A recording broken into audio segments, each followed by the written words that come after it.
Ang title po natin ay pinamagandang path of purpose. Sabihin nyo nga, 1, 2, 3. Path of purpose. Okay. There are three different kinds of path. Okay. Number one path is syempre yung good path. No? Pangalawang path, syempre yung hindi magandang path o yung bad path. Yung number 3 na path is ay redirecting path. Okay? Kasi usually, ang lakaran ng Kristiyano, ang lakaran ng tao, ang kanilang pupuntahan ang path na binibigay ng ating Panginoon, syempre is good. Tama? Ang pangalawa, yung bad path, yun yung binibigay ng ating kaaway. At yung pangatlo, si Lord mismo rin ang nagbibigay.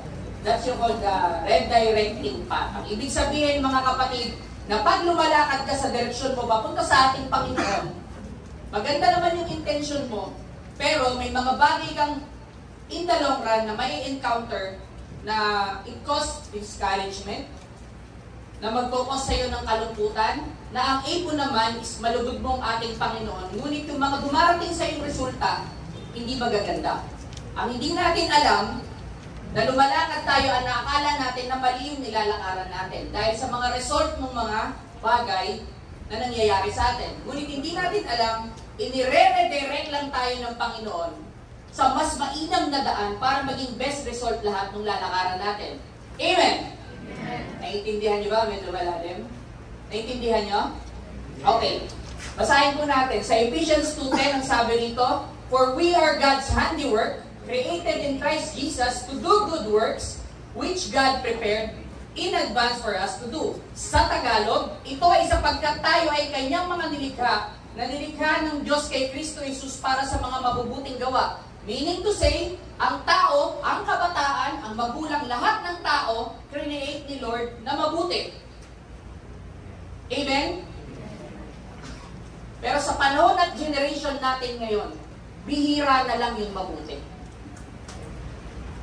Tingnan mo nga yung katabi mo. Tingnan mo nga kung mabuti yan. At hindi nakikita sa panlabas na anyo ang kabutihan ng isang tao, right? Hindi porke pogi at maputi ka, ibig sabihin mabuti ka. Minsan pa nga yung walang itsura, sila pa yung mabuti. Tama? Amen? Kaya pasalamat tayo, medyo may itsura lang tayo. Amen? Alam nyo, kapag kaanak tayo ng Diyos, walang pangit na create ang ating Panginoon, inside and out. Dahil ang Diyos natin maganda, purong-puno ng kabutihan. Amen? Amen. Palakpakan naman natin si Lord God. Ngayon, mga kapatid, sa Ephesians 6 verse 12, ang sabi, sabay-sabay nga tayo, 1, 2, 3. Ito'y sa pagkat,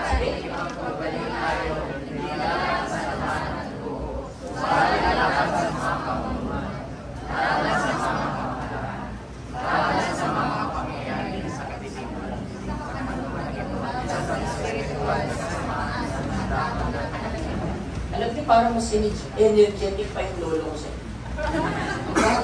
Wala kayong ka-energy. Di ba, bibigyan tayo ng kalakasan ng ating Panginoon sa umaga nito. Ngayon, mga kapatid, habang patungo tayo sa right path na dinedirect ng ating Panginoon, ang akala natin minsan, yung mga nakakasalamuhan natin at na-encounter natin sa buhay, na nangiinis sa atin, nambubuli sa atin sa school, nambubuli sa atin sa social media, akala natin sila yung kalaban natin. Ngunit dito sa verse na binasa natin, meron tayong kalaban na hindi natin nakikita. Alam nyo? Alam nyo? Yung mga bagay na nang-iinis sa inyo at nagpapagalit sa inyo, yun yung mga bagay na hindi natin nakikita, na akala mo kapatid mo yung kaaway mo, na akala mo yung magulang mo ang kaaway mo, na akala mo yung classmate mo ang kaaway mo. Pero sasabihin ko sa inyo, hindi sila ang kaaway mo. Meron tayong mas matinding kaaway doon. Gusto nyo malaman mo sino? Ang sabi niyan sa binasa natin, nakikipagtunggaliro tayo laban sa laman at dugo, subalit laban sa mga pamunuan, laban sa kapamahalaan, laban sa mga nakapangyayari sa kadiliman, sa kapanahunang ito ay laban sa espiritual. Ang kalaban natin, espiritu. Amen? Ang kalaban natin mismo, si Satanas. Kung create tayo ng ating Panginoon na maging mabuti, kaya pumasok na naging masama ang tao dahil napasok tayo ng kasalanan. Walang ibang kaaway ang Panginoon kung hindi ang kasalanan.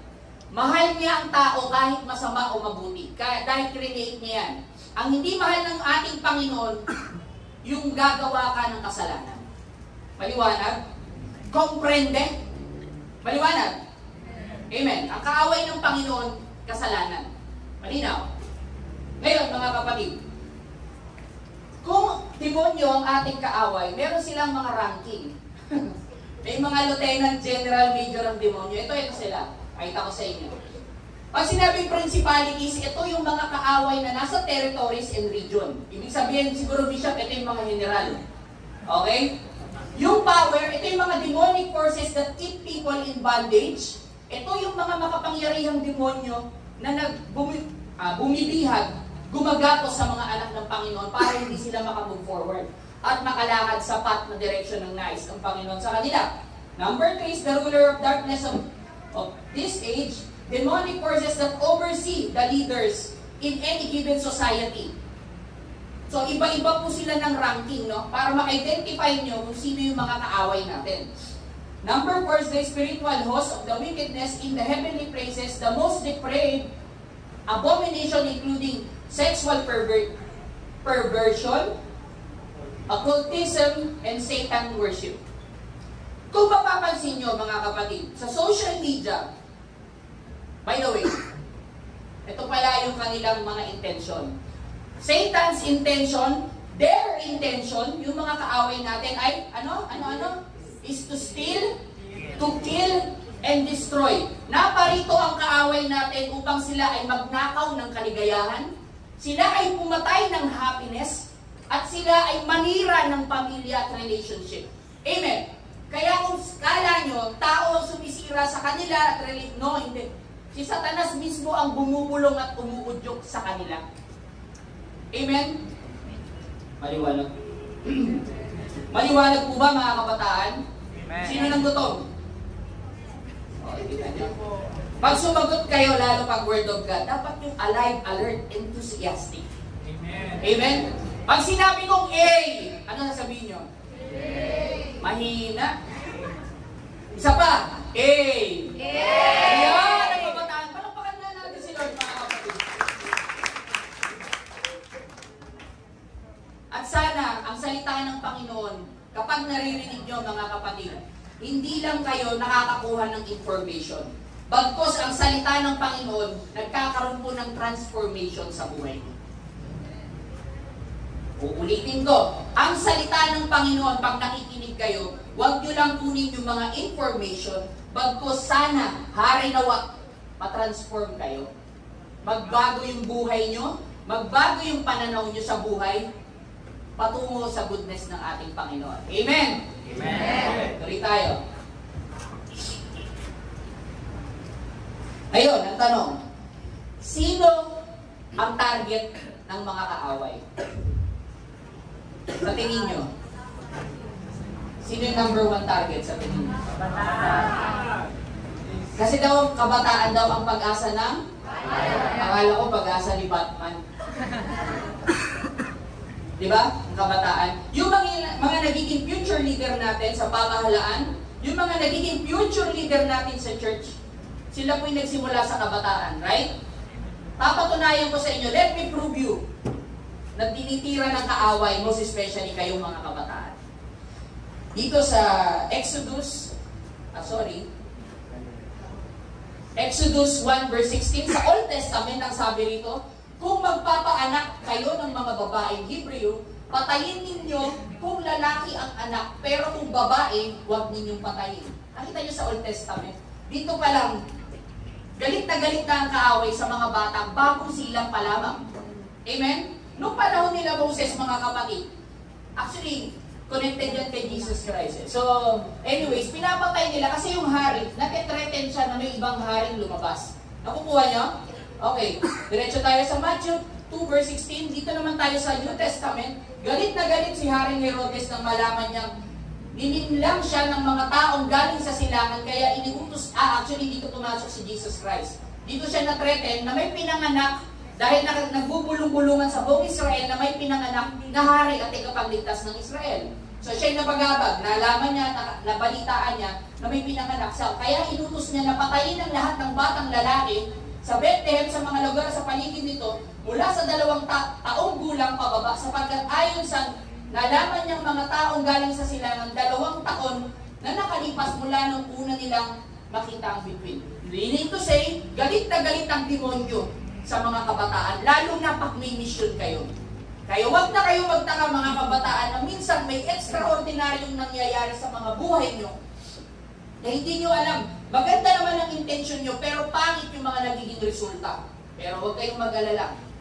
Redirect lang kayo ng Panginoon to a good purpose. Amen? Ang Panginoon natin laging may challenges. Ang Panginoon natin laging may pagsubok. Kailangan lang natin mag-strive at makasurvive. Amen? Maliwanag? Okay. Ngayon, ano ang mga ginagawa ng demonyo sa kabataan ngayong generation? This is probably one of the most dangerous signs. Makinig kayo lahat. Listen. Sa 2 Timothy 3:1-2, nakaka-alarm po ito, pero makaka-relate po kayo. Tandaan mo ito, magiging mahirap ang mga huling araw dahil magiging makasarili ang mga tao.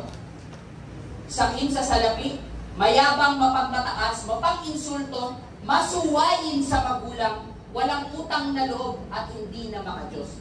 Kung mapapansin nyo sa last na text, mga kapatid, masuwayin sa magulang. Tinutukoy po ito yung mga kabataan natin.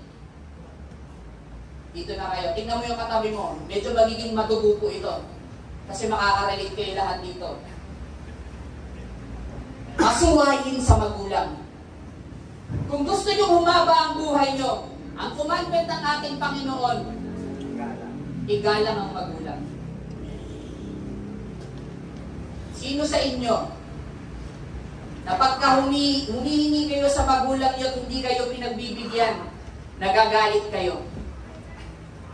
Nagtatampo kayo na halos sumpain nyo ang magulang nyo. Masakit pero totoo. Maraming batang ganito ngayon. At isa na rin po ako naging ganyan noon. Grabe ang pagsuway ko sa aking magulang. Well, in fact, pinanganak po kaming Christian na. Pero tinuro sa akin ng mundong ito kung paano sumuway sa magulang at dinisrespect ko sila.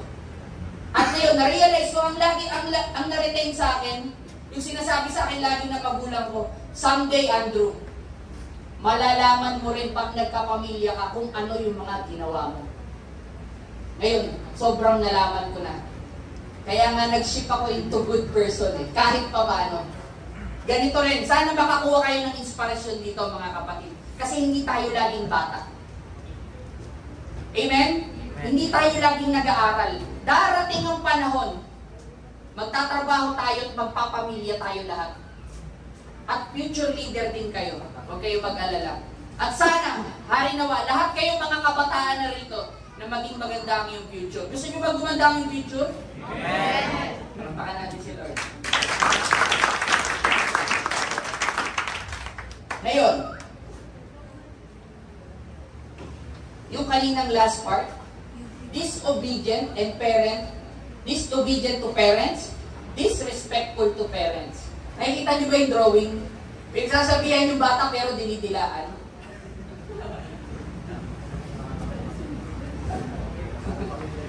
Ngayon, ang mga bata ngayon, mga kapatid, hindi ko naman nila lahat, pero kadalasan ng bata ngayon, kapag hindi lang mapagbigyan ng gusto, nag-aangil sa magulang, meron pa akong nabalitaan, mga kapatid, hindi ko nasasabihin kung saan lugar, yung magulang niya, minumura niya, harap-harapan, kahit sinong nakaharap. Sinampal pa niya yung kanyang ama, dahil hindi mapagbigyan yung kanyang gusto. Hindi ko nila lahat, pero may mga ilan-ilan na bata na ganun yung kanilang attitude. Ngayon, Brother Rado, bakit nangyayari itong mga bagay na to? Alam niyo kung bakit? Ang karakter ng isang tao, ng karakter ng isang bata, ay nagsisimula lahat yan sa loob ng pamamahay. Tama? Hindi mo naman yan mapapag-aralan sa school eh. Actually, well in fact, ngayon wala na yata ang GMRC, tama ba, Pastor Genas? Meron pa rin ba? Puso pinalit. Salamat sa Panginoon. Pero sa abroad, wala silang good manners and right conduct. Hindi po ako nakapag-abroad, pero alam ko. Hindi po, totoo po yun. Sa Amerika, wala po silang values education. Inalis po ng government nila. So kadalasan sa kanila, makikita nyo, ma-stream nyo sa clip nyo sa social media, basta sa mga bata ron. Hindi naman lahat. Pero kadalasan ng mga nakikita natin, ganun yung ginagawa nila. Tama? At the very young age, nakukulong pa sila. Meron nga silang isang series may series sila na sa isang channel sa Amerika, na yung teenager, kapag walang hiya siya sa magulang nila, itinukulong at nire-rehab. Kung hindi ako nagkakamali, 13, 14, wala pang 18. Matuto kayo makinig sa magulang. Amen? Ang magulang, mananatiling magulang niya kahit masama yan o mabuti. Amen? Nakukuha niyo? Huwag na huwag niyo silang i-disrespect. Umiiyak na si Sister. Isa lang ang magulang natin lahat. Siyempre, unang-una atin. Pangalawa yung binigay sa atin na biological parent. Kapag nawala ang magulang niyo, dun nyo marirealize at malalaman kung gaano sila ka-importante sa buhay. Kaya ngayon pa lang, habang buhay sila mga kabataan, you must respect them and treat them. Amen? Amen. Mo yung katabi mo, duluan na ba? Di ba?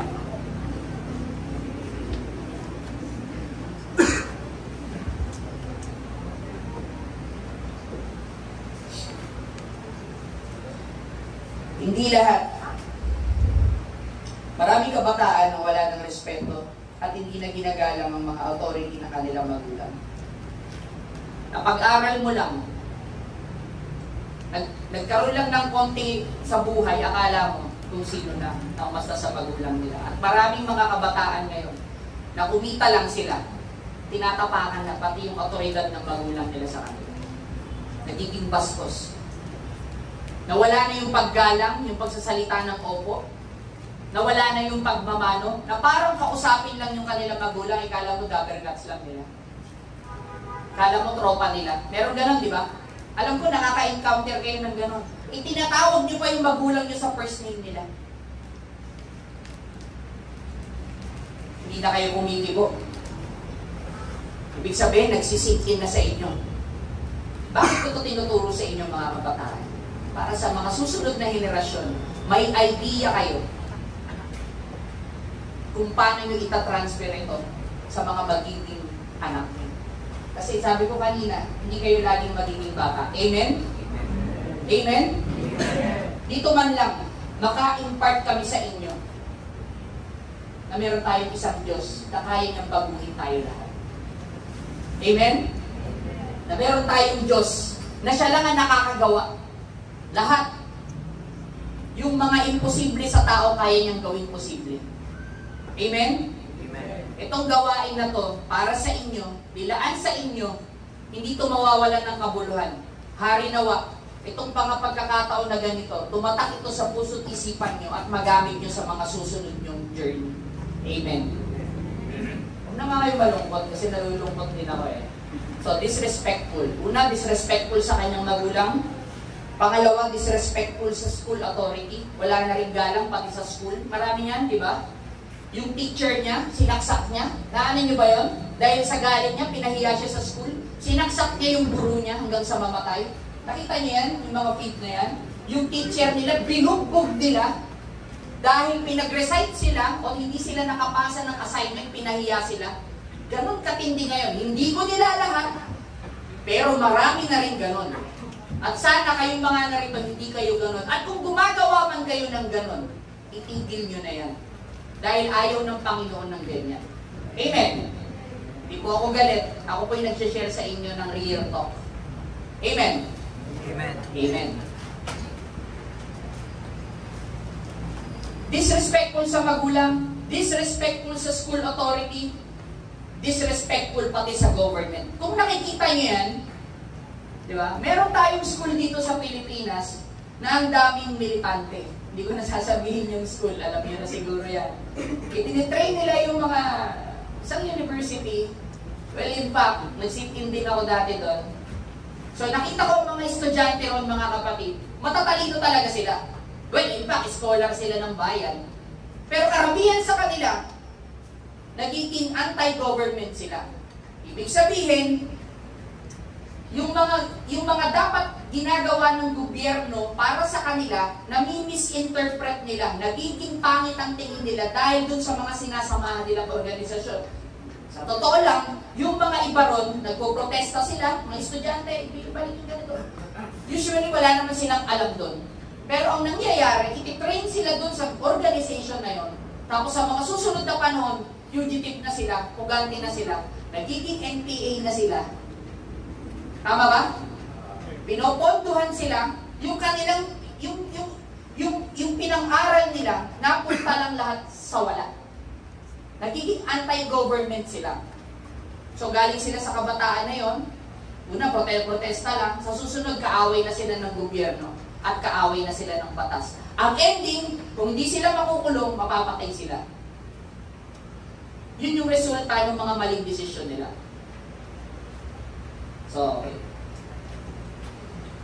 Hindi lahat, pero may mga kabataan na nadidisrespect sa government authority, nagkakaroon sila ng rebellious spirit, sasama sa mga rally, tapos magiging militante. Yun na, sinabi ko kanina.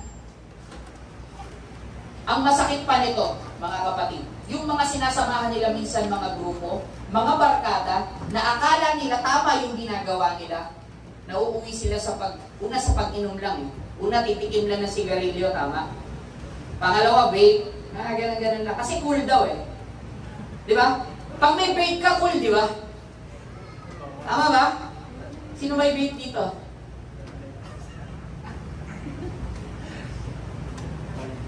Kasi ganun din po ako dati. Hindi pa uso vape ng Pastor Ken, di ba?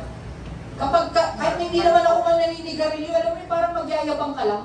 Yung parang aagawin mo pa dun sa kaibigan mo, tapos hihitikin mo, hindi ka naman marunong. Uubuhin ka pa. Ganun na kabataan din. Dati ganun na, mas worse ngayon. Tama ba? Tama? Titikim ka. Sa susunod, makakahiligan mo na. Pangatlo, magiging addict ka. Pang-apat, dadalhin mo na yun hanggang sa pag-edad mo. Pang-lima, yun yung sanhi ng ikakamatay mo. Totoo? Totoo? Saan nagsisimula ang worst? Di ba sa laging maliit? Yung patikim-tikim lang? Tama ba? Ang sexual immorality, ganyan din. Una, kiss lang. Ito pa mga kabataan, be aware. Hindi porke nilibre ka ng kape, ibig sabihin crush ka na. Ang in-order pa sa'yo, decaf. Alin yung decaf? Decaf na kape? Di ka pinansin? Di ka pinaglaban? Di ka feel? Decaffeinated is yung kape yata na hindi ka makakatulog o pampaantok. Tama ba? Hindi porke nilike ka, crush ka na agad. Hindi porke tinag ka, may pagtingin na sa'yo. Ang daming nagkakaroon ng misunderstanding sa bagay na yan. Tama ba? Hindi lang yung mga photos mo, ibig sabihin, interesado na siya sa'yo. Tingnan mo yung katabi mo. Ganyan na nagagawa sa generation ngayon. Very high-tech. Tama? At maraming balita ngayon na nakikipagkita sa Facebook, dadalhin sa isang hotel, gagahasain. Amen? Nagdi-disadvantage sila na wala silang ka-idea, yung mga ginagawa nila, mapapahamak na pala sila. Maging aware po kayo mga kabataan. Hindi lahat ng nakikita nyo sa social media okay. Amen? Hindi lahat ng content creator at influencer matino at maayos. Hindi ko nila lahat. Pero marami sa kanila, puro content lang. Kasi doon sila kumikita. Marami sa social media na nagbibigay, tumutulong sa iba, ibinibidyo pa. Pero ang balik sa kanila, mas grabe. Yun ang hindi natin nakikita. Na puro content lang ang lahat. Kung ikaw tutulong sa tao, kailangan mo pa bang videohan? Ang daming vlogger sa Pilipinas. Kahit ano-ano ginagawa, kumakain pa ng dumi para lang magka-views. Napaka-desperate ng panahon ngayon, mga kapatid. Okay lang maging vlogger, okay lang maging content creator, pero ang ini-influence mo dapat good. Amen? Dapat ang binablog mo, salita ng ating Panginoon. Kung gaano kabuti ang Diyos sa tao. Amen? Tingnan niyo yung page natin. Simula pandemic, ilan ang subscriber? Tatanungin ko na lang kayo, sino sa inyo nakasubscribe sa page natin? Nasa kamay tayo. Nasa kamay. Yung totoo lang. See? See? Ganon ka-powerful ang stronghold ng kaaway. Yung kumain ng dumi ng tao, mas marami pang views kaysa dun sa mga nagtuturo ng Word of God. Real talk? Sa isang buong araw nyo, nakaka-scroll nyo, na-scroll nyo ba na may nagtuturo dun na mahal kayo ng ating Panginoon? Tinapos nyo ba yung clip na 15 seconds? Tinapos nyo ba yung clip na 5 minutes na nagtuturo yung pastor doon? Natatapos nyo? O ginaganon nyo agad? Tama? Ano yung pinagbababaran nyo ng social media? Yung nagsasayaw? Hepe pore? Yung mga nakatupis? Yung mga Sorry, sad to say. Amen? Na-realize nyo na? Duguan na ba kayo? This is reality, mga kapatid. Magising po tayo. Bilang anak ng Diyos, ang gusto ng Diyos, at ang mga matuwid at papasok sa kaharian ng ating Panginoon, matuwid. Yun ang totoo. That's the fact. Walang papasok sa kaharian ng Diyos ng marumi. Kaya ngayon pa lang, habang nandyan pa kayo sa edad niya, nagmalakas kayo, mag-invest kayo sa Panginoon. Pero salamat sa Panginoon, nakapag-invest kayo ngayong araw na ito. Kaya tabuhay lang.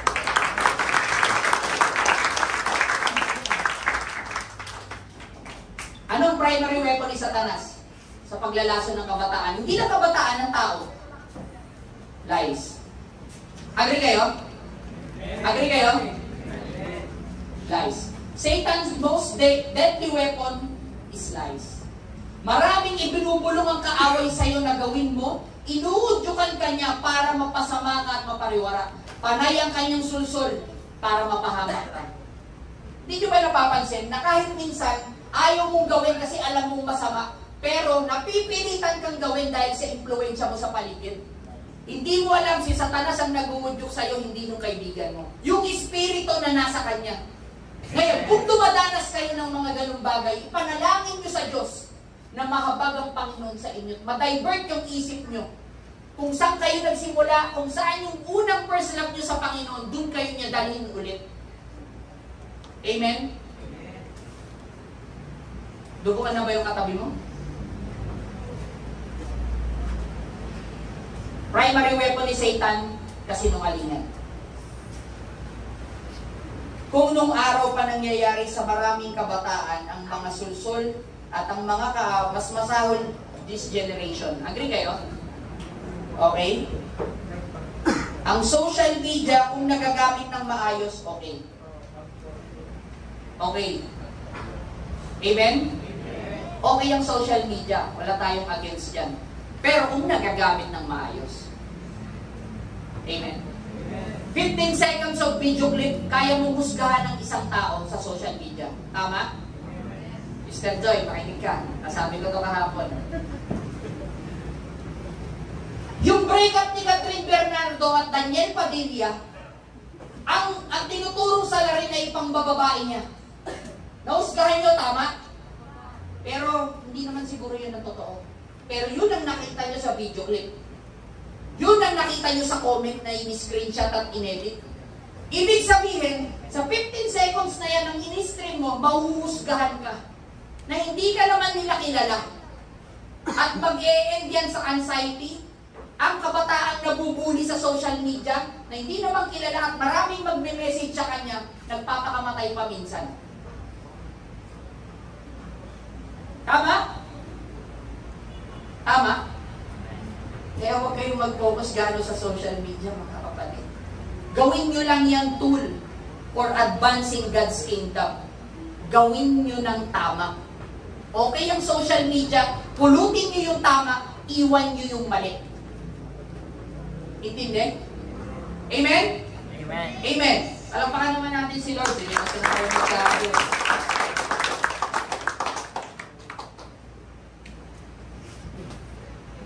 Ayan. To enter the social media platform is to enter into a virtual theater of spiritual warfare. Bakit ko sinasabi sa inyo to? Kasi ito yung trend ngayon. Ito yung malakas maka-impluensya ngayon. Tama ba? Dito tayo nakakakuha ng information. Dito tayo nakakakuha ng news. When in fact, yung mga balita sa TV ngayon, halos hindi na uso. Hindi na nanonood ng TV ang tao. Nasa internet na. Tama ba? Sino dito may multiple internet sa bahay? Bukod sa cellphone, may internet pa kayo sa bahay. Sana all. Ilang Mbps ba yan? Ganyan kalakas ang impluensya ng platform na to. Isa itong labanan. Kung hindi kayo aware, mga kapatid, nandun na nga yung battle ngayon. Nandyan sa social media. Well, in fact, isa itong labanan ng masama at kabutihan. Meron kayong mga nakikita rin ng mabubuti, tama? Meron din kayong mga nakikitang mali. Meron kayong mga nakakita ng hindi ka panipaniwala. Marami kayong makikita mga events doon. Okay? Pictures, nude photos, video clip, mga prank, na nagpa-prank sila ng tao na mauuwi minsan sa totohanan, tama ba? Di ba? May mga balitang ganyan na nagpa-prank sila, may prank sila, binaril sila. So, ang kinahinat na nung kanilang kalokohan, kamatayan. Yan yung mga makikita natin, etc. Ang pinakamabigat na nagtuturo sa social media, sabay-sabay tayo. Walang Diyos. Sino sa inyo, who among you, nakapanood ng clip na meron ng Satan Fellowship sa Amerika? Merong isang religion sa States, hindi ko alam kung saan, makita ko lang, sinasamba na nila ang demonyo. Yun ang pinakamabigat. Na pinipin nila sa tao at most especially sa kabataan na walang Diyos. Yun ang pinakamasakit at pinakamahirap at pinakamabigat na iintindihin ng isang bata na walang Panginoon sa buhay niya. Marami ngayon yan. Yung atheist na sinasabi nila, pag sinabing atheist ba, tama ba yung aking pronunciation? Bishop? Atheist, yun yung mga taong walang Diyos. Karamihan yung matatalino. Naka-encounter po ako niyan. Okay? Karamihan, ha? Hindi ko sinasabing lahat, pero karamihan. Naniniwala lang sila sa sarili nilang kakayahan. Okay. Kung meron kayong nadaanan na ganyan, na sinasabi sa social media platforms, nang walang Diyos, scroll up, delete, burahin nyo. Meron bang Diyos? Wala? Meron. Mahina. Parang walang Diyos eh. Meron bang Diyos o wala? Meron. Mamaya, I will prove it to you na merong Diyos na nag-iisa. Kung hindi nyo pa siya kilala, magpapakilala siya ngayon, araw na ito. Ready na ba kayo makilala siya? Amen. Wala lang kayong ibang gagawin kundi open your mind, open your heart, and receive the power and blessing of God. Amen. Ready na kayo? 2 Corinthians 10:4-5, sabi rito, meron tayong weapon. Ang sabi rito, chapter 4, the weapons we fight with are not weapons. Sabi ni Pablo, mga kapatid, meron daw tayong sandata, okay, na hindi weapon ng bundong ito. On the contrary, they have divine power to demolish strongholds. Medyo i-emphasize ko yung strongholds. Etong strongholds na to, ito yung sinasabi na i-establish ng kaaway. Well, in fact, ang stronghold, ang number one niyang character is negativity. Ito yung mga bagay na umuudyok sa'yo o na-establish ng kaaway sa'yo, na pumipigil sa'yo para dumiretso ka sa paglakad mo ng matuwid. Amen. That is anxiety, that is depression.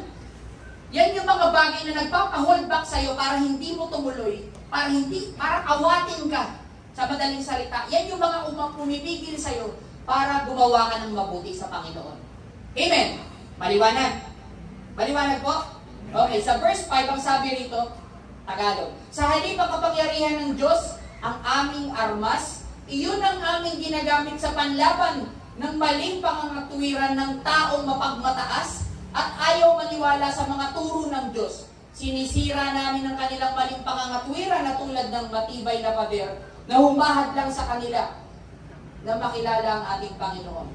Kinukumbinsi namin silang sundin ang mga utos ni Kristo. Ano raw ang panglaban sa strongholds? Salita ng Diyos. Yun yung ating weapon. Ito yung ating weapon. Sino may mga Bible sa inyo? O, pinaka ano? Sino na nakapagbasa ng Bible sa inyo? Hangina. See? O, sige. Para mas high-tech. Sino may application ng Bible sa inyo sa phone? Medyo dumami. High-tech eh. Gen Z. Mga kapatid, walang ibang makakapagbabago sa atin, kundi ang Diyos lamang at ang Kanyang salita. Create ng mundong ito ang Panginoon dahil sa Kanyang salita. Ang salita ng ating Diyos ang makapagbabago ng mga attitude natin. Ang mga ugali natin, most especially ang buhay at pananaw natin. Walang iba kundi ang Diyos lamang. Ituturo ko sa inyo at ituturo ng iglesia na ito na meron tayong isang Diyos na makapangyarihan na makakapagbabago ng lahat ng yan at makakapagsira ng stronghold na kaaway na nilagay sa isipan niyo. Hindi po ako galit. Ini-emphasize ko lang sa inyo na powerful ang Diyos na meron tayo. Kaya maswerte kayong nandito kayo ngayon. Napakaswerte niyo. Napakaswerte nyo. At nakikitang-kita ko yung mga pagpapala sa mukha nyo, mga kabataan. Kitang-kita ko. Some of you, someday, alam ko magiging future leader kayo ng iglesia. Amen? May mga gift talaga kayo. Kitang-kita ko sa inyo. So anyways, sa halip, okay. Yun daw, meron daw very powerful weapon tayo, which is yun yung Word of God. Ang kaaway ay pwedeng maglagay ng stronghold sa isipan ng tao, which is true. Negativity yan. Okay, sa Proverbs 4 verse 12, ang sabi po rito mga kapatid, there is a way. Tingnan nyo mga kapatid, kaya ako sinabing Word of God. There is a way that seems right to a man, but it ends is the way of death. Not only literal death, but also spiritual death. Meron daw alam ang tao, yung daan na alam ng tao o yung mga bagay na alam ng tao kung pamaraanan niya, maglilid yun sa kamatayan. Pero yung way na tinuturo ng Panginoon sa atin, maglilid sa atin sa kabutihan towards Him. Amen? So ang daan ng tao, iba sa daan lagi ng ating Panginoon. Malinaw? Kaya wala tayong ibang reference kundi ang salita ng ating Panginoon. Okay? At walang ibang daan, walang ibang way kundi ang Lord lang. Siya mismo ang nagsabi, I am the way, the truth, and the life. Makikita po natin yan sa John 14:6. Sabay-sabay na tayo mga kapatid. Jesus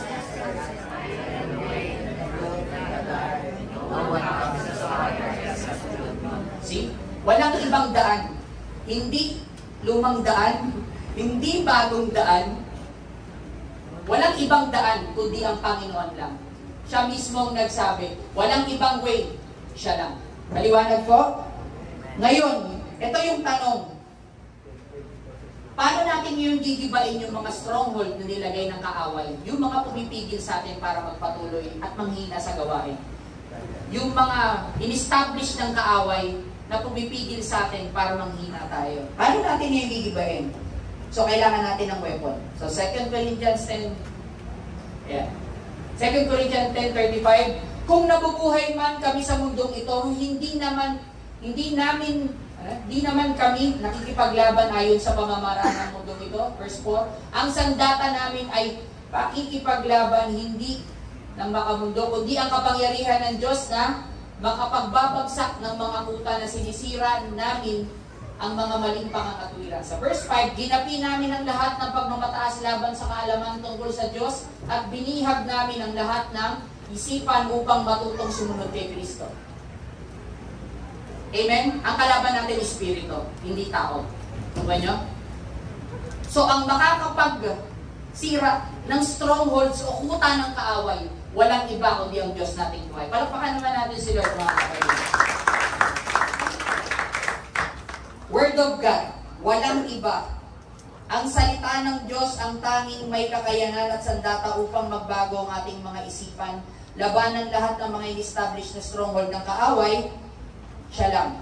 So, sa Hebrew 4 verse 12, ang sabi rito mga kapatid, ang salita ng Diyos daw ay buhay at mabisa. Ang salita ba ng Diyos ay buhay? Amen. Well, in fact, create ng ating Panginoon ang mundong ito sa pamamagitan ng kanyang salita. Tama ba? Kaya ang salita, ang Word of God, ang mga Bible natin, ang mga teaching dito sa iglesia, buhay po yan. Amen? Amen? Amen. Ang salita ng Diyos ay buhay. Sabi mo nga buhay. Buhay. Bakit ko sinabing buhay? Kung ang salita ng ating Panginoon ay patay at walang bisa, walang nagbabago ng buhay. Amen? Natok na ba kayo? Meron pa tayong 3 hours. Amen? Amen. Buhay ang salita ng ating Panginoon. Kayang gibain lahat ng salita ng Diyos, ang mga strongholds na itinuro ng kaaway sa isip ng kabataan. God created everything by His own word, kaya lahat ng salita ng Diyos, mga kabataan, ito yung tanong ko sa inyo, gusto nyo ba ng bright future? Gusto nyo ba ng good success? Gusto nyo bang makatulong sa magulang at pamilya nyo? Gusto nyo bang magkaroon ng kotse, bahay, lupa, salapi, money? Gusto nyo bang pagpalain sa madaling salita? Sino ba naman may ayaw, di ba? Ang sikreto, mga kapatid, kailangan lang natin ng guidance. Ang nakakalungkot minsan, humihingi tayo ng guidance sa maling mga tao. Amen? Kapag ka may problema sa relationship, ang hihingan mo ng relationship yung broken din. Tama? So, ang ipipit sa'yo ng broken din. Tama ba, mga kabataan? Di ba minsan nag-ano lang kayo, ano tawag doon yung, hindi MU yung nag-quarrel, di ba? Sasabihin ng kaibigan mong broken din, iwalayan mo na yan, may mas magandang iba. Tama ba? Tama ba? Kasi kung sino yung inihingan mo ng payo, minsan mali. So natadamay ka ngayon. Ibis yung isip mo, papunta sa kanya, di ba ang intention lagi natin kaya tayo nagpapapayo kasi gusto natin matulungan niya tayo? Kaso kadalasan, yung inihingan natin ng payo, mali rin yung sasabihin. Ibis na magkakaayos kayo, yun yung intention mo, ang nangyayari, maging walay na nga lang kami talaga. Halika, gumimik tayo, may makikilala tayo. Tama? Tama?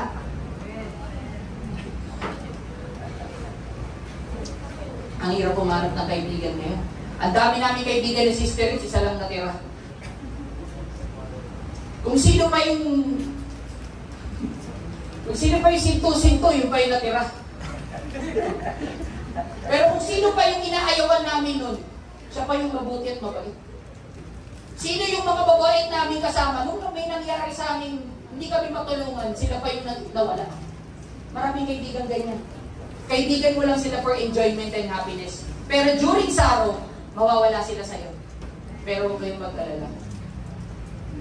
May kaibigan tayo na napakabait. Kahit gawan mo siya ng masama paulit-ulit ka rin niyang patatawarin. Kahit di ka na mahal ng mundo ito, mahal ka pa rin. Kahit ikinakahiya mo na may Diyos ka sa buhay mo, pero siya hindi ka mahihiya dahil mahal ka niya.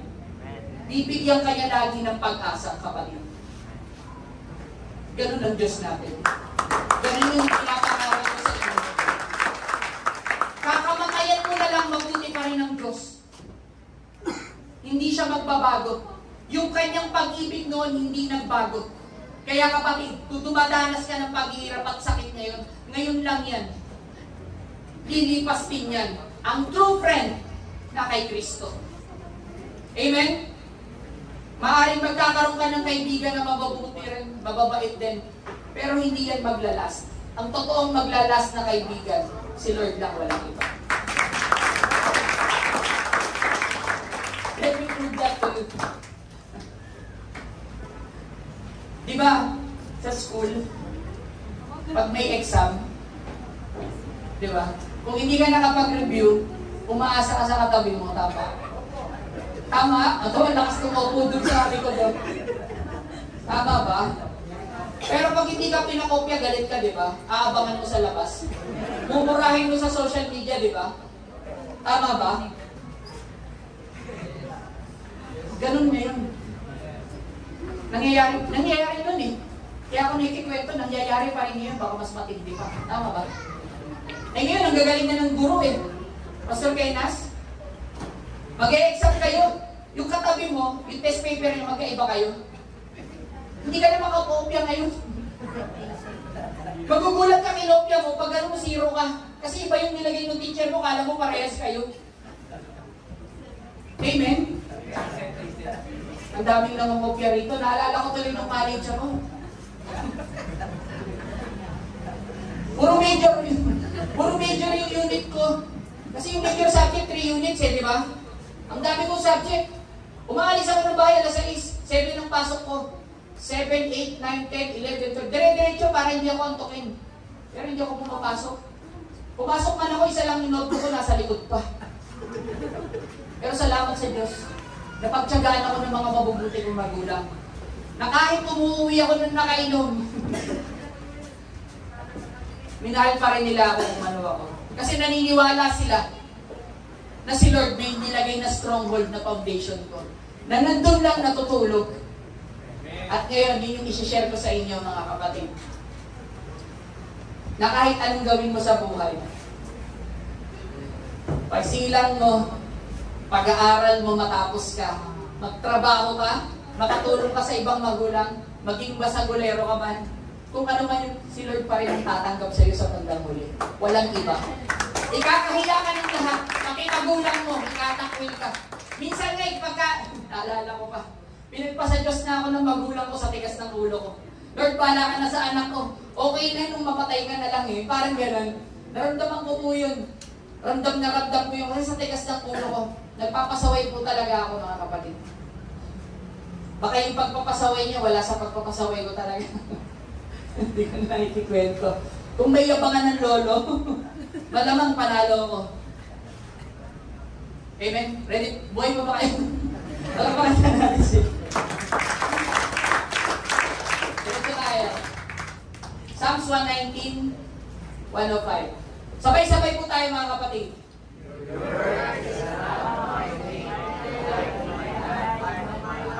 Very powerful ang Word of God. Well, in fact, lamp siya ng ating paa. Imagine niyo to. Nasa madilim kayong lugar o nasa bundok kayo. Ang dala-dala nyo lang yung lampara o yung cellphone nyo, tama? Nasa bundok. Pag nasa bundok kayo, ano meron? Paggabi, ano meron? Mga bata? Mga bata? Listen. Pag nasa bundok kayo, dala nyo yung cellphone nyo, nawala kayo kasi ang kulit nyo. Text kayo ng text, yung mga kaibigan na sinusundan nyo, nawala sila.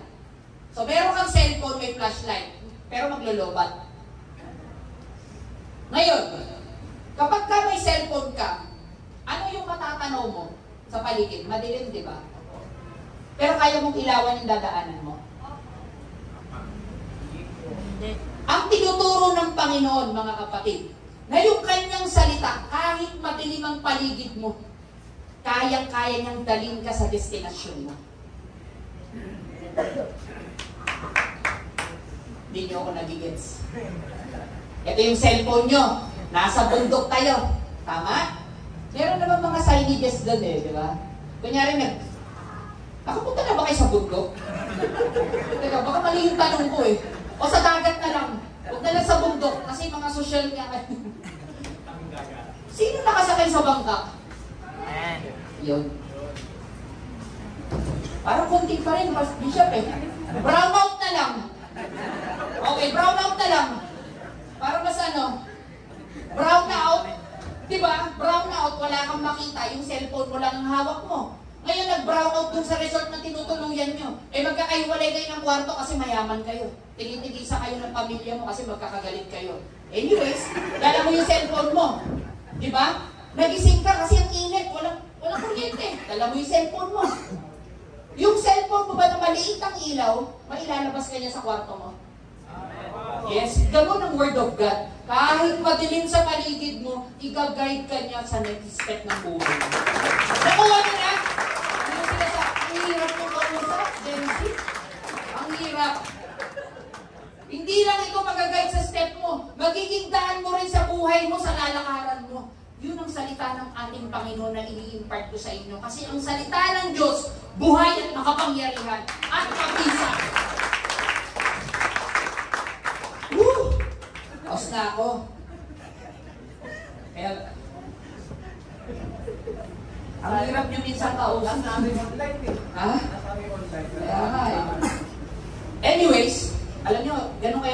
Panginoon, kahit nahihirapan po ako sa boses ko, tuturuan niya pa rin kayo mapabuti ng kayo. Kahit hindi nyo maintindihan, ipapaintindi sa inyo. Kahit paulit-ulit, ipapaintindi niya sa inyo para makuha nyo lang. Minsan ang tao ganyan eh. Well, in fact, may anak akong ganyan. Hindi ko nasasabihin kung sino. Hindi ko nasasabihin. Anak, yung unang tawag ko ganun eh. Anak, kunin mo nga yung tuwalya sa labas. Pangalawang tawag, anak, kunin mo nga yung tuwalya sa labas. Pangatlong tawag, buisip ka. Kunin mo yung tuwalya sa labas. Sa karikilos yung anak. Ganyan tayo minsan. O madalas. Tama ba? Nakakatawa, di ba? Kasi gusto minsan ng kabataan, paulit-ulit eh. Tama, relate kayo? Ang hirap pala nung ganun, pastora. Buti na lang hindi uso ang cellphone nung panahon namin. Kasi ang hawak ng lola namin, pamalo eh. Pag gumano na yung lola namin, pikit ang mata. Pikit ang mata. Kasi 6 po kami, pinapatulog kami sa sahig. Tuwing hapon po, natutulog kami. Pag sinabi ng lola ko, pikit ang mata, pipikit kami lahat. Alam niyo kung bakit? Tititigan niya kayo. Pag gumagalaw yung eyeball niyo, kahit nakapikit kayo, papaluin niya kayo. Kasi meron natutulog, nakapikit lang pero hindi tulog. Nagpipikit-pikitan. Iba po yung nakapikit sa nagpipikit-pikitan. Iba yung bingi sa nagbibingi-bingihan. Masig may laway ka dyan? Saluhin mo para maging close tayo. Nakukuha nyo? Nakukuha nyo? Parang ganun din yung salita ng Panginoon. Para matuto tayo, paulit-ulit yung maririnig. Kasi ganun tayo kamahal ng ating Panginoon. Pagkakakuhay. Nakakalungkot. Ultimo mga kapatiran natin, nabilib at tinuruan ng mahabang panahon ng Panginoon. Sila paminsan yung nagiging kaaway natin. Nakakalungkot. Nagka-blessing lang ng kaunti. Hindi na makaapak. Hindi na marunong lumingon. At maraming nangyayari, hindi lang dito, kahit sa labas o sa paloob ng pamilya mismo, na nagkaroon lang, umasenso lang yung isang anak, nakalimutan niya na yung kanyang iba. Sana huwag po tayong maging ganun. Amen? Amen? Amen. Sana pagka-bless kayo ng Panginoon, kaibigan niyo pa rin kami.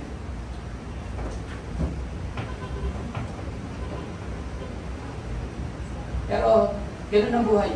Si Lord nga mismo, wala siyang kasalanan, pinatay pa siya. Gumagawa na nga siya ng mabuti. Nagpapagaling siya. Pinapangaral niya yung katotohanan, pero pinatay pa rin siya. So, it's parte talaga.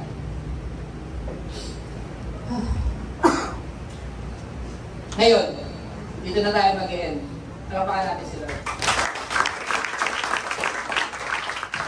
Para sa mga magulang, mag-uumpisa lahat ng character building ng bata at attitude ng bata sa loob ng bahay. Magulang? Amen. Para sa magulang. Ito yung tanong ko sa inyo. Kailan nyo dapat ituro sa mga anak nyo kung paano labanan yung mga strongholds na yan at kung paano niya sila tuturuan ng mga mabubuting bagay sa Panginoon. Sa Proverbs 22, verse 6, ang sabi dyan, train up the child the way, and they will not depart from it when they are old. Magulang, dapat ang magturo sa inyong mismong mga anak. Kayo dapat ang magturo ng Word of God sa kanila. Amen? Ang ugali ng bata, pag lumabas yan ng bahay, ay yung dala-dala niyang ugali, yung ugali ng magulang niya. Tama ba?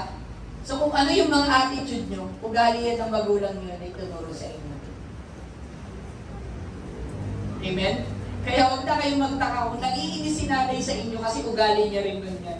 Naalala ko si Mr. Ritz. Galit na galit dun sa kanyang anak. Hindi niya alam siya pala yung nagre-reflect sa kanya. Kaya kayo mga kabataan, magtanim kayo ng mabuti sa magulang niyo para hindi niyo aaminin niyo pag nagkaanak kayo. Kasi sabi ng Lord, Kung ano yung tinanim, yun ang sinasabi ko sa inyo. Simple, basic. Kung nag-disrespect ka sa magulang mo, di-disrespect ka rin. Kung nag-respect ka sa magulang mo, re-respetuhin ka rin. Amen? Amen. Amen? Amen. Pero sa tingin ko naman mukha kayo magagalang lahat. Parang perfect na kayo eh.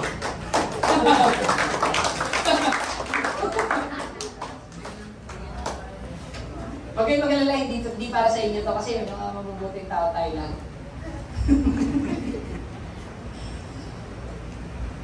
Deuteronomy 6, 1-5. Medyo mga bata. Now, these are the commandments, the statutes and the judgment. Tatlo, commandments, statutes, and commandments. Ito dapat ang ituro nyo sa inyong mga anak, mga kapatid. Which the Lord had God commanded to teach you, that ye might do them in the land, whether ye go to possess it. That you may fear the Lord, your God, to keep all His statutes and commandments which I command you, and your son and your grandson all the days of your life, and that your days may be prolonged. Ibig sabihin, kung ano yung ginagawa natin sa ating mga magulang, ipapasa rin natin yan sa mga magiging anak natin, pamilya natin, kaibigan natin. Kaya ngayon pa lang mag-build na kayo mga magulang.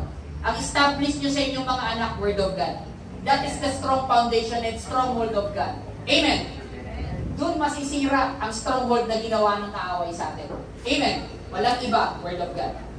Hear, O Israel, and be careful to obey so that it may go well with you, and that you may increase greatly in the land flowing with milk and honey, just as the Lord of God and your ancestor promised you. Okay. Hear, O Israel, sa verse 4, the Lord our God is one. Ilan daw ang Diyos? Ituro natin sa ating mga anak na nag-iisa lang ang Diyos. Kapag may nagturo sa inyo at nakita nyo na dalawa, tatlo ang Diyos, iwanan nyo. Isa lang ang Diyos. Sabay-sabay natin, mga kapatid. 1, 2, 3. Hear, O Israel. Hear, O Israel, the Lord our God, the Lord is one. One lang ha, hindi two. Amen. Maliwanag. You shall love the Lord your God with all your soul and with all your strength. Verse 5, you shall love the Lord your God with all your heart, with all your soul, and with all your strength. Okay? Mga magulang, number 1 ay ituro natin sa Deuteronomy 6 and 7, talk of them. Ibig sabihin sa Deuteronomy, you shall teach them diligently to your children, and shall talk of them when you sit in your house, when you walk by way, when you lie down, and when you rise up. Mga magulang, turuan natin sila sa Word of God ng mahinahon, ng may katalinuhan. Amen? Mga magulang. At pag kayo mga kabataan, naging magulang din kayo, ituro nyo to sa mga anak nyo. Deuteronomy 6-8, bind them. Deuteronomy 6:8, in this version, you shall bind them as a sign of your hand, and they shall be frontless between your eyes. Amen? Bind them with the scripture. Turuan natin sila magbasa ng Biblia. Kung hindi nyo nabubuklat ang Biblia nyo ngayon, tuturuan kayo ng iglesia na to kung paano magbasa ng Biblia. Amen? Sana mga kapatid, huwag lang yung librong turo. Alam niyo mga kapatid, yung book sa school, di ba? Maaring yung iba sa atin matututo ron, pero hindi nyo yung ma-apply sa totoong buhay. Tama? Kasi kayo yung magdidesisyon kung ano yung kahihinatnan nyo. Kung ano yung magiging resulta ng destiny nyo, kayo ang gagawa nun. So, hindi lahat ng tinuturo sa school, may i-apply nyo sa totoong buhay. Pero ang Bible, yung Biblia, yan ang buong buhay nyo. Dahil dyan nakasaad kung gaano tayo lahat kamahal ng ating Panginoon at gustong-gusto niya tayong turuan. Amen? Yan dapat ang meron tayo. So talk to them, bind them, write them. Deuteronomy 6-9, you shall write them on the doorsteps of your house and your gates. Alam niyo mga kapatid sa Israel, ang bata sa kanila, dinodoktrinahan na 5 years old, 5 to 7 kung hindi ako nagkakamali. Ganun sila tinitrain sa Israel sa Word of God. Ini-establish nila yung foundation. Kaya nga sila yung anak ng Diyos eh. Okay, mag-alala, anak din naman tayo ng ating Panginoon, kaya tayo tinuturuan. Tama ba? It's never too late. Amen? Lahat ng anak ng Diyos, sumigaw ng praise the Lord. Praise the Lord. Yan, palakpakan natin si Lord, mga kapatid.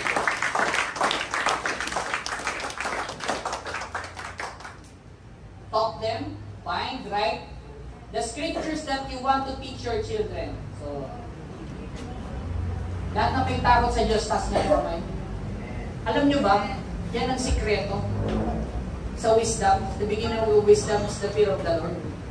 Sino gusto tumalino rito? Hindi tumalino sa kalokohan, ha?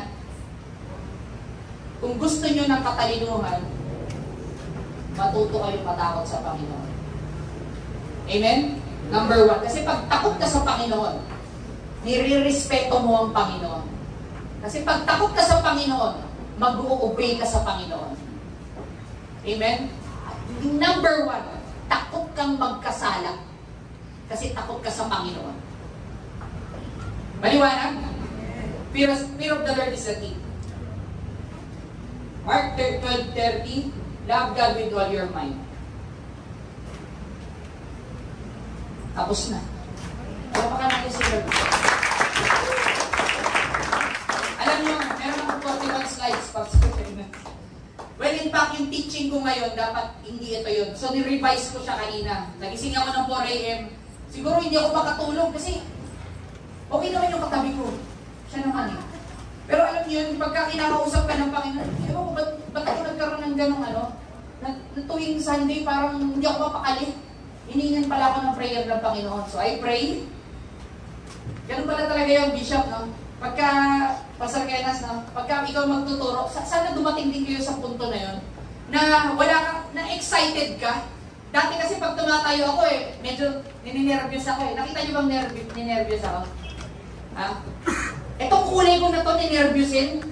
Wala akong nervyos sa katawan. Pero pag nakikita ko yung mga anak ng Diyos, nininervyos ako. Nininervyos talaga ako. Alam niyo kung bakit? Alam niyo kung bakit ako nininervyos? Hindi sa sobrang excitement eh. Kasi gusto ko kayong ma-impartan kung ano yung ibinibigay ng Diyos sa amin na mapunta sa inyo. Which is the Word of God. At very inspired ako na gumawa ng lesson.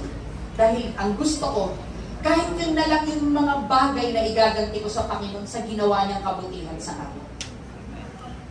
Hindi ko alam kung kailan ang buhay ko. Pero sana, mga kapatid, kapag kayo'y na-bless, mga kabataan, most especially you, natupad niyo yung mga pangarap niyo, masaya kami para sa inyo.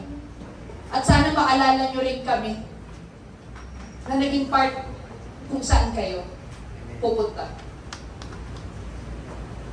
Ang mga disipulo nga ay pinatay sila para makapunta sa atin yung salita ng ating Panginoon.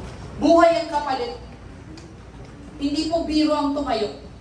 Kaya irespeto niyo yung mga pastor na namamahala sa inyo. Amen? Ngayon, parang mababaw lang sa inyo, pero darating ang panahon, sana maalala niyo yung sinabi ko, na hindi pa huli ang lahat. Sana gamitin din kayo ng Diyos saan man kayo mapunta. At sana yung path na pipiliin ninyo para sa Panginoon. To God be the glory, palakpakan po natin ang ating Panginoon. Salamat po sa Diyos. Salamat po